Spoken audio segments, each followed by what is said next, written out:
Hello, hello, hello. This is Carib Carter. Welcome to Mike Cobb's Offshore Investment Report. Today, we're going to take you to Honduras. No, Mike's not there, but he No. has a new development there, which opens up the door for us to talk about offshore investments in countries like Honduras. Mike, welcome. How you doing? Hey, hi Carter. I am definitely not in Honduras. I am in bright and sunny Martinsburg, West Virginia today. I've got I-81 right behind me, so it's got some background noise. And anyway, I'm having some computer issues. There goes the FedEx truck. Anyway, I'm having some computer issues. I got to go to Best Buy in a few minutes and get it figured out. But yeah, I'd love to talk about Honduras. Tremendous country. In fact, you own a couple homes there, and you've been going to Honduras a long time, man. Yes, I have. I own two homes, and I have a wife from Honduras, so I am That's really right. into Honduras. There we go. And one of my homes is not too far from your new development. And folks, I want to put all this in context for you folks, because look, this is the Offshore Oracle. So if he's investing in Honduras, you need to think about investing in Honduras. One of my homes is very near your new development, the Reef, right? Correct. And that is a beachfront community. Yep. Right? Yep. Beautiful beachfront community. Homes starting, in the very low hundreds, $110,000, $120,000. So very, very accessible to pretty much, almost everybody, right? It's fantastic. I think it's only like 15 minutes from where one of my homes is. I have a home on the beach there, as you know. I think it's about 15 minutes driving and about 20 minutes if I row up or a canoe or something. It's that close. Right. And it's absolutely gorgeous white sand beaches. I mean, absolutely fantastic. And $110,000, folks, for a property, I'm telling you, would cost you 10 times as much in the U.S. and would not be in a Mike Cobb community. What kind of community? Is this going to be a Mike Cobb community where there are the amenities, which is one of the great advantages of what you build? Absolutely. I mean, homes are already under construction. They're working on the clubhouse facilities. I mean, it is a beautiful, again, it's laid out. The whole idea about community is having something laid out so people can hang out with other people. And the most important thing you need to have people are places for people to, live or stay, right? And a lot of people will rent their homes out when they're not there. So it'll be a very vibrant community. But homes are already under construction and laid out in such a way that it really puts people in proximity to one another. So you'll meet the people who are living there and who are staying there, become your friends and neighbors. It's a critically important piece of the puzzle. Critically important, a sense of community, a sense which we are rapidly losing in the U.S. And you go, Mike, as a quick aside, I'm reading, I don't know whether you've ever read John Carone's Mitford Chronicles, about a little town. There are 14 of them. I'm on number 9, and it's small town America. That's what it's all about. They're very Christian oriented. And as you're reading them, I think about places like the Reef, places like Gran, Pacifica you have in Nicaragua, Gran, Baymen, and Belize, where, as you just said, it's a real community where people get to know each other and care about each other. That's huge. That's huge. I mean, small town America. Look, we've been doing this for 26 years. When we started out, we looked at this urban design methodology called new urbanism. It's a fancy word for small town America. That's right? Exactly right. And it is spectacular. You create neighborhoods. You create places where people, you make sidewalks. I mean, these are simple, easy things, right? But like for many years, from like the 50s through even today, typical suburbia, there are no sidewalks. None. No. Right. No. So you have to walk in the street, and it's not pedestrian friendly, right? But if you go back to the communities that were established, like Rehoboth, Delaware, right? Yeah. It started out as a church camp, right? So I think it was Methodist. I can't remember. I think it was a Methodist church camp back in the 1870s, 1880s. Became this beautiful town, but sidewalks and just a place where people walk, very pedestrian friendly. And when you're walking and you walk by somebody's front porch, and they're 15, 20 feet away, you say hello, you say good morning, you say good evening, right? And so when you put people in proximity to one another so they'll speak, right? Community can happen, and community does happen, right? So we've adopted this methodology of development that is really recreating the best of small town America and small town Canada too. I mean, it's not just the U.S. and small town villages. They call them villages in Europe, right? So it's Right. the village, it's the small town, and when you take the best of that and you integrate it with the best of technology, I mean, you're not talking about sewer systems that were built, 100 years ago. You're talking about a brand new, treatment plant. You're talking about water pressurization systems. You're talking about fiber optic network, right? So you take the best of these villages and small towns that were created 100, 200, 300 years ago, right? You take the best of that and you combine it with the best of technology and you put the two together. It's powerfully awesome. And it's what we do. Yeah. It's fantastic. And so you have essentially, you are restoring in Central America the whole concept of friends and neighbors. Correct. Yeah.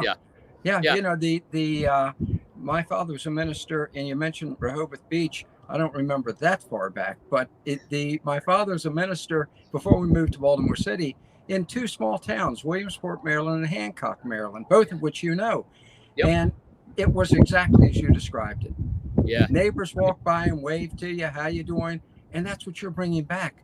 It's really the American dream. That's really the American dream. It is. In fact, here, I'm going to give you a little nostalgia. Right up there is Williamsport. I mean, just up the valley, about 10 miles. Okay.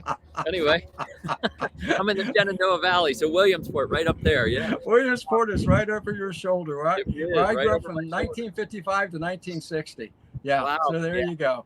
But you're right. Small town, and and the nice thing is, and sometimes people think, oh, you're just building, places for North Americans. And that's not true. At our Gran Pacifica community, about a quarter of our homeowners and property owners are Nicaraguan.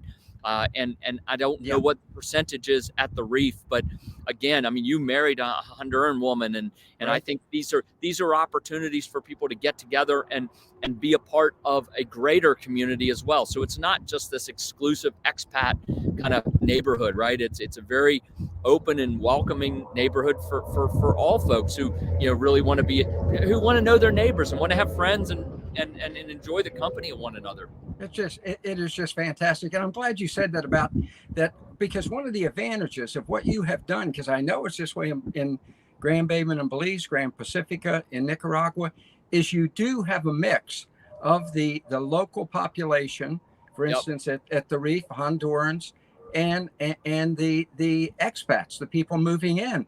So it really is the best of the both worlds. Because remember, folks, these people the natives down there, they have never departed from the hometown life. It's how they live every day. Yeah. Right. And here's one thing I love, folks. Think to yourself now, is there anything uglier and more colder and more unneighborly than American tract housing? Well, you're not getting that at the Reef. You're getting a real community. And that's just beautiful. Yep. That is just beautiful. And I think, you invested in it, and it obviously is a very small. How much property total is the Reef? I think it's about 60 acres total. Yeah. 60 acres. Good. Yeah. And I think it seems to me you started on the first phase about 6 months ago, and it sold out overnight. Yeah. The first phase of tiny homes, but there are some other single family homes that have been going in, and some are already done. So it's actually up already. But the first phase of tiny homes sold out, and they're releasing a second phase of the tiny homes right now. Yeah. Yeah, fantastic, folks. And these cozy homes, folks, they are gracious and spacious. Okay. Yeah.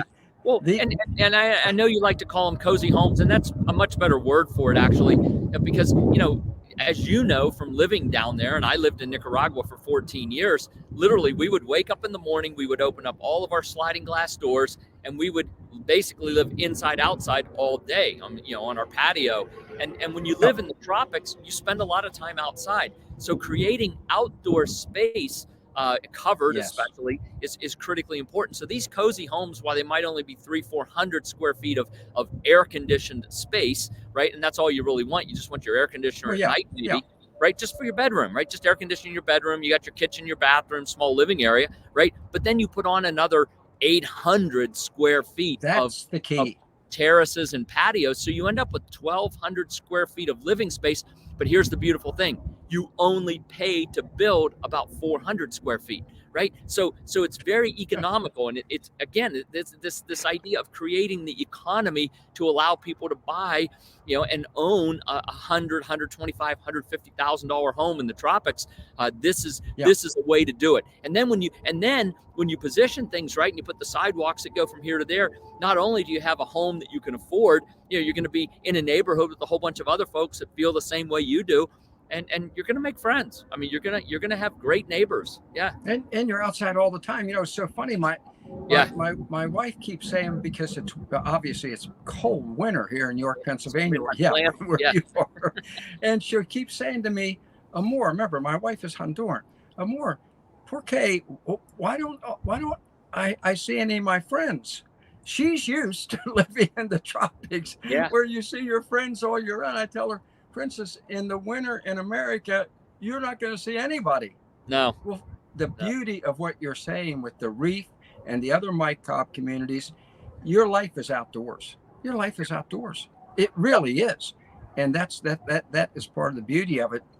And I want to say that in terms of investment, sometimes people worry about, well, suppose I invest down there and things don't work out. Things are going to work out down there. Mike, and you know this better than I, because you are the Offshore Oracle.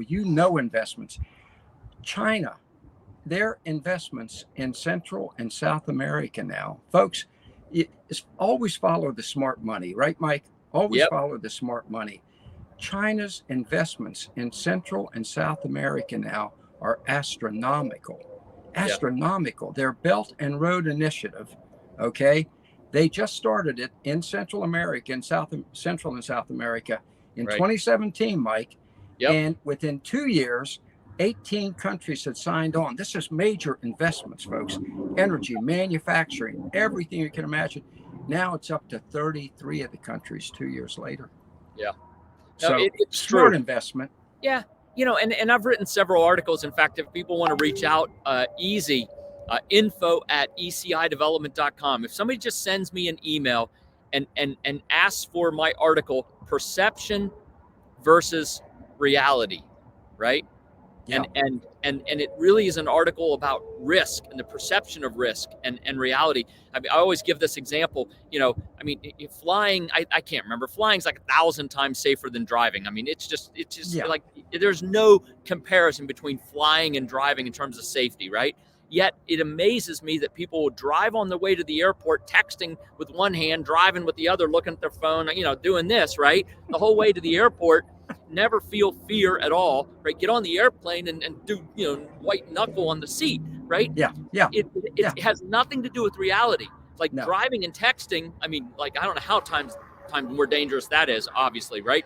But flying on the airplane. But perception and reality. And so what this article really does is it talks about the psychology between perception and reality, and how people, if they can get past the perception of fear, right? It's real. I'm saying people are white knuckling it on the airplane. They're afraid. I understand that, right? But if you can get past the perception of fear and perception of risk and actually look at hard data, right? Look at the numbers.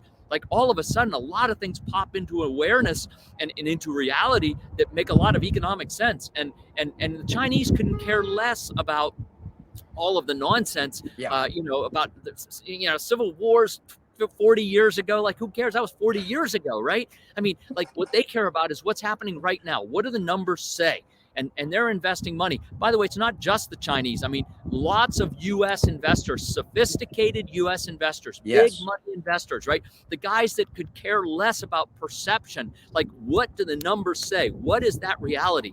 They are investing money all over Central America as well. It's just the poor, the poor person who's been watching the news for the last 40 years and just, bleed crap, right? That's been on and on and on and filled their head with this fear, right? They're missing this incredible opportunity to be a part of what is absolutely happening right now all over Central America, certainly in Honduras too. So reach out, get a copy of this article, and hopefully, it starts to break some awareness. Like there's reality is very different than this perception that we have from being fed the news media, fear mongering for the last 40 years, right? Constant. Last time Last time Honduras had a war, and I think it was the first one in 100 years, they had a 2-week war with El Salvador over a Right. soccer game. That's Which correct. they both at one point said, wait a minute, what are we fighting? You know? So, folks, it is in 2 weeks. I don't think anybody died, right? So, folks, I'm glad you said it. Don't get fooled by the perception. The reality, if I right now, I'm just going to say it. Obviously, I've lived it. I had money to put in either the stock market or property in Honduras. I put it in property in Honduras. You've put money in property on, folks. It's a good deal. It's a good idea. Here's what I would do. Here's what I'm recommending. Buy a home at the Reef and go down there and use that as your headquarters for other investment decisions. Right. Yeah. It's the best of both worlds. Right. And if you can work remotely, work from the beach. I mean, wow. Yeah. You got it. Yeah. Mike, thank you. This has been great. You, I know you've got to finish your shopping. You're there on the mall parking lots. So. You got to get my computer fixed. So I'm hoping the guys at Best Buy right over here are going to do a great job for me. So yeah. Thank you very much. This has been great. I appreciate it. Yep. Thank you. Folks, thank you very, very much for joining us. Great discussion. Seriously, check Honduras out for investment. Right now, it's a buyer's market. It is a buyer's market right now, but that's not going to last. So, as I always tell you, let's do this thing.